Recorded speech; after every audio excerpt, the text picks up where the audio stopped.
আমাদের যে চাকরি যারা করে, আমাদের ছাত্রছাত্রীরা, আমাদের কলিগরা, তারা সকলেই বিভিন্ন ক্ষেত্রে বিভিন্ন স্তরে বৈষম্যের শিকার হচ্ছে। আমরা এই বৈষম্য চাই না, আমরা বৈষম্যহীন সমাজ চাই। এই জন্যই আমরা রক্ত দিয়েছি, আমরা জীবন দিয়েছি। আমরা এখানে একটা কথা পরিষ্কার করে বলতে চাই, আমরা কোনো পেশাকে ছোট হিসাবে গ্রহণ করি না। সকল পেশায় আমাদের কাছে সম্মানের, সকল পেশায় আমাদের কাছে মর্যাদার।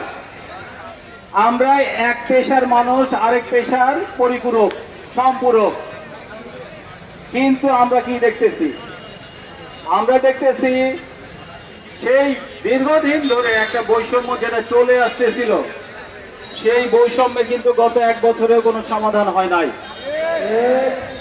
আমরা চেয়েছিলাম এটার একটা আশু সমাধান, যার কারণে আমরা ঢাকাতেও গিয়েছিলাম, কিন্তু সেখানে দেখলাম আমাদের উপরে আক্রমণ করা হলো, আমাদেরকে রক্তাক্ত করা হলো।